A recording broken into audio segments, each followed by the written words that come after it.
Welcome student. आज हमारा topic है फोटो कंडक्टिव ट्रांसड्यूसर। जो फोटो कंडक्टिव ट्रांसड्यूसर होते हैं, जो उनका प्रिंसिपल होता है वो फोटो कंडक्शन के ऊपर डिपेंड करता है। फोटो कंडक्शन का मतलब होता है फोटो।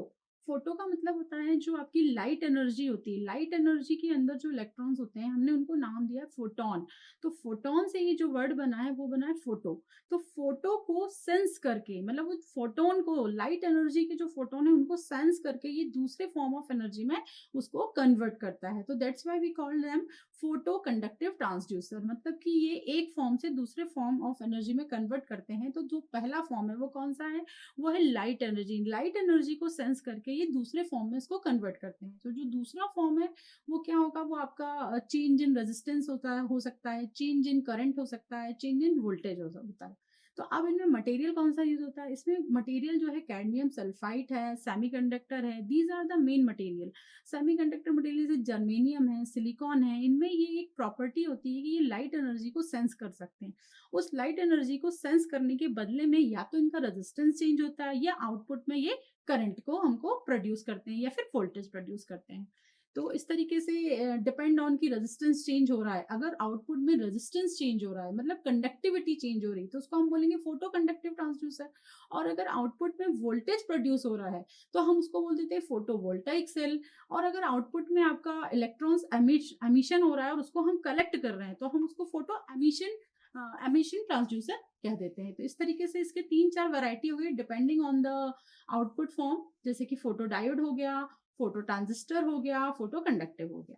ठीक है। तो इनका जो मेन प्रिंसिपल है वो क्या है कि जब फोटो कंडक्टिव सेल का, हम मेनली जो है इस वीडियो में फोटो कंडक्टिव सेल देख रहे हैं, तो फोटो कंडक्टिव में जब लाइट फॉल होती है इनके ऊपर, इस कैडमियम सल्फेट के ऊपर जब लाइट फॉल होती है, लाइट इंटेंसिटी, तो जो बैलेंस बैंड से इलेक्ट्रॉन जो है एनर्जाइज हो जाता है बैलेंस बैंड का, और वो जम करके कहाँ पहुंच जाता है? कंडक्शन बैंड में। तो कंडक्शन बैंड में जो है मोबिलिटी इलेक्ट्रॉन की जो है वो बढ़ जाती है। और इलेक्ट्रॉन की मोबिलिटी बढ़ने से जो होता है कि अगर हम आउटपुट में, अगर हमने कोई मीटर लगाया हुआ है, करंट मीटर लगाया हुआ है, तो वहां पर हमको करंट जो है वो शो होने लगती है, क्योंकि कंडक्शन चेंज हो गया, क्योंकि कंडक्शन बैंड में जो है इलेक्ट्रॉन की क्वांटिटी चेंज हो गई। पहले कंडक्शन बैंड में इलेक्ट्रॉन्स की क्वांटिटी कम थी। जैसे ही लाइट फॉल हुई तो जो इलेक्ट्रॉन है उसने जो है वो एब्जॉर्ब कर ली लाइट। लाइट को एब्जॉर्ब करने से उसके अंदर एनर्जी हो गई। उस एनर्जी से वो उसने इलेक्ट्रॉन जो है वो वहां से बैलेंस बैंड से जंप करके कहाँ पहुंच गया? कंडक्शन बैंड में। तो कंडक्शन बैंड में पहुंचने से कंडक्शन बैंड में इलेक्ट्रॉन्स की क्वांटिटी जो है वो इंक्रीज हो गई। वो इंक्रीज होने से क्या हो गया कि उसकी जो कंडक्टिविटी है, मतलब जो रेजिस्टेंस है, वो क्या हो गया? डिक्रीज हो गया, क्योंकि number of free electrons are now increase. Number of free electrons बढ़ने से क्या हो गया कि जो रेजिस्टेंस है वो उसका क्या हो गया? डिक्रीज हो गया। रेजिस्टेंस डिक्रीज होने से उसकी कंडक्टिविटी जो है वो इंक्रीज हो गई। कंडक्टिविटी आपकी चेंज हुई है, इसीलिए हम इसको बोलते हैं photo conductive transducer. That's why we call them ना फोटो कंडक्टिव ट्रांसड्यूसर। अगर हमने आउटपुट में कोई मीटर लगाया हुआ है, करंट मीटर, तो आउटपुट में जो मीटर है वो आपको करंट का डिफ्लेक्शन शो करेगा। तो ये कहाँ तक इनका एप्लीकेशन क्या है? इनका एप्लीकेशन है, जैसे कि इनको दूसरा नाम इनका जो है वो एलडीआर भी होता है, लाइट डिपेंडेंट रजिस्टर। मतलब क्यों? क्योंकि इनका जो रजिस्टिविटी है वो लाइट के ऊपर डिपेंड कर रही है, इसलिए इनका नाम है एलडीआर, लाइट डिपेंडेंट रजिस्टर।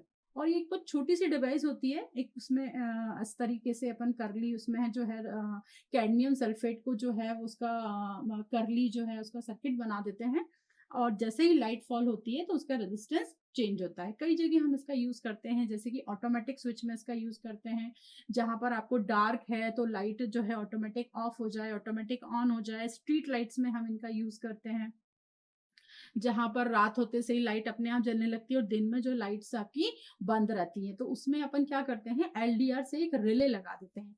एक रिले जो है वो रिले क्या करता है कि दिन में जो है वो जो उसका रेजिस्टेंस जो होता है वो इंक्रीज हो जाता, रेजिस्टेंस जो है वो चेंज हो जाता है, मतलब कि डिक्रीज हो जाता है। उस समय रिले जो होता है वो ऑफ होता है, तो आउटपुट में जो है हमको करंट नहीं मिलती है। और जैसे ही नाइट होती है तो रिले जो है वो आपका क्या है? As a close switch work करने लगता है। तो इस तरीके से वो लाइट को क्या करता है? वो हमको आउटपुट में देने लगता है। तो दिस दैट्स वाई जो हमारा एलडीआर है यहाँ पर वो एज ए स्विच की तरह यूज होता है। तो ऑटोमेटिक, जहां पर भी ऑटोमेटिक लाइट ऑफ और ऑन करना है वहां पर हम एलडीआर का यूज करते हैं। तो इसमें जो मटेरियल यूज होता है वो होता है कैडमियम सल्फाइड, कैडमियम सेलेनाइड। ये मेन मटेरियल है जो कि एज ए एलडीआर यूज होते हैं।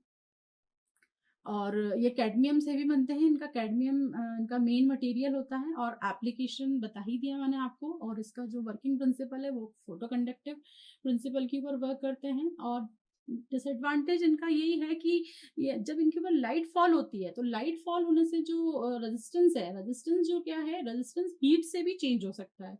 यू नो वेरी वेल कि जो रेजिस्टेंस है वो हीट से भी चेंज हो सकता है। तो जो लाइट की एनर्जी फॉल होती है तो पर्टिकुलर किसी बैंडविड्थ के लिए, पर्टिकुलर किसी फ्रीक्वेंसी के लिए ज्यादा सेंसिटिव हो सकता है रेजिस्टेंस। तो that's why that is the disadvantage of LDR और द फोटो कंडक्टिव। और एनालॉग एप्लीकेशन के लिए यूज नहीं हो सकती। फोटो कंडक्टिव का disadvantage is they can not be use for the analogue application. और they are effectively used in the relay control to attenuation of light, industrial control equipment में ये इनका application है। So these are the all about the photoconductive material construction, working principle and the application and disadvantage and advantages.